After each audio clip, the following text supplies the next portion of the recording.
खाने वाला नमक हो या फिर पहनने वाला घड़ी और चलाने वाला कार, एक नाम सब जगह अटूट है और वो है टाटा ग्रुप ऑफ कंपनीज की। जी हाँ दोस्तों, आज हम बात करेंगे टाटा सन्स की एक समय का चेयरमैन श्री रतन नवल टाटा के बारे में और जानेंगे वो अपने पारिवारिक मूल्यों के साम्राज्य को कैसे दुनिया भर में विस्तार किए।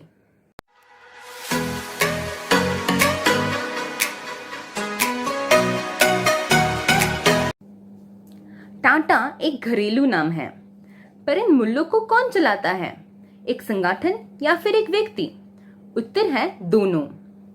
यदि सावधानी पूर्वक विश्लेषण किया जाए तो टाटा जैसे मूल्य संचालित संगठनों का नेतृत्व मिशन उन्मुख नेताओं द्वारा किया जाता है। इन सफल नेताओं का उद्देश्य न केवल व्यवसायों में भारी मुनाफा कमाना है, बल्कि अपने कर्मचारियों के जीवन, जिस समुदाय में वो रहते हैं, और बड़े पैमाने पर समाज को बदलना है। तो यहाँ एक नेता है जिसने दुनिया को दिखाया है कि नेतृत्व का क्या मतलब है और एक सच्चा नेता क्या बनाने और हासिल करने के लिए तैयार होता है। वो है श्री रतन टाटा, टाटा सन्स की मानद भूतपूर्व चेयरमैन। भारतीय उद्योगों के टाइटन के रूप में जाने वाले इस नेता ने बार बार साबित किया है कि व्यवसाय लाभदायक होने के साथ साथ नैतिक और सामाजिक रूप से जवाबदेह भी हो सकते हैं। रतन टाटा का जन्म 28 दिसंबर 1937 के मुंबई, मतलब उस समय का बॉम्बे में हुआ है। उसको बचपन से ही गाड़ी से खेलने का बहुत शौक था। उन्होंने उच्च विद्या के लिए विदेश गए और कॉर्नेल यूनिवर्सिटी से आर्किटेक्चर डिग्री और हार्वर्ड बिजनेस स्कूल से पोस्ट ग्रेजुएशन डिग्री लिया है। फिर उन्होंने भारत लौटकर आए और अपनी पारिवारिक व्यवसायों में मन दिया। रतन टाटा ने न केवल भारत बल्कि विदेश के 100 देशों में अपनी व्यवसाय फैलाए हैं। टाटा ग्रुप्स की कुछ उल्लेखनीय व्यवसाय जैसे Tata Steel, Tata Motors, Tata Tea, Tata Chemicals, Tata Teleservices हम हर रोज व्यवहार करते हैं। उन्होंने टाटा क्लिक, स्नैपडील, पेटीएम जैसे ऑनलाइन व्यवसाय भी शुरू किए हैं। रतन टाटा ने समीकरण किए थे 2007 को ब्रिटिश स्टील प्लांट कोरस के साथ और 2008 में जैगवर के साथ। फिर उन्होंने 2009 में अपनी ड्रीम कार टाटा नैनो को भारत की सबसे सस्ती गाड़ी बनाया था। उन्होंने टीसीएस जैसा आईटी सेक्टर और टाटा स्काई जैसा भारत का सबसे बड़ा ब्रॉडकास्ट नेटवर्क भी बनाया है। टाटा EIG जैसा इंश्योरेंस, टाटा नमक, टाटा घड़ी और का कुछ नहीं बनाया है। आइए देखते हैं एक उद्योगपति और एक परोपकार के ध्वजावाहक इस दिग्गज से हम क्या सीख सकते हैं। पार्ट 1, नेताओं को दूरदर्शी होना चाहिए। कोई भी उद्यम या व्यवसाय जिसमें दूरदर्शिता की कमी होती है वह समय के साथ विफल हो जाता है। इसलिए केंद्रीय नेतृत्व को दिल से दूरदर्शी होना चाहिए।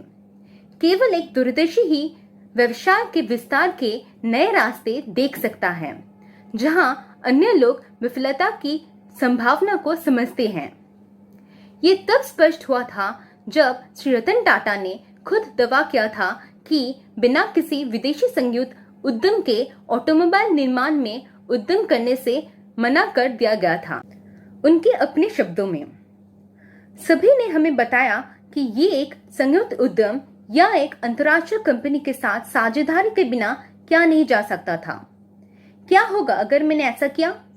तो मैं असफलता से चूक जाऊंगा। लेकिन हम वैसे भी आगे बढ़ गए। तकनीकी मुद्दे थे और हमने कई सबक सीखे। नमी जमीन को तोड़ना एक अद्भुत अनुभव था। हार मानने के कई मौके थे।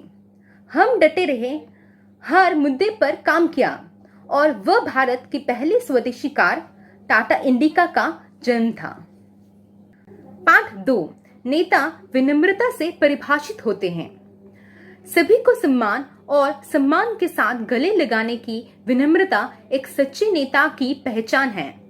जिसके पास नम्रता है वो एक गतिशील परिस्थिति की तंत्र में विविध प्रतिभाओं को एक साथ ला सकता है और उन्हें हर स्थिति में अपना सर्वश्रेष्ठ देने के लिए सशक्त बना सकता है।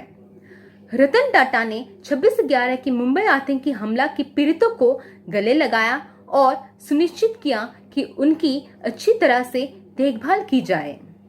पाठ 3, नेताओं को नवप्रवर्तक होना चाहिए। संकट जीवन के सभी क्षेत्र में मूल्य और अर्थ पैदा करने का एक फैजू की चौकी हो सकता है। एक नेता के पास संकट को विकास के अवसर के रूप में बदलने का कौशल होना चाहिए। ये नवाचार की मांग करता है। 1995 में ब्रांड तनिष्क की शुरुआत के बाद पश्चिमी डिजाइनों की सीमा पर नाजुक 18,000 आभूषणों के लिए एक बाजार खंड बनाने की दृष्टि से इसे 150 करोड़ रुपए की भयानक नुकसान का सामना करना पड़ा। बहुत सारे बाजार अनुसंधान के बाद ही श्री रतन टाटा के नेतृत्व में प्रबंधन ने प्रक्रिया और उत्पाद के मामले में नवाचार किया।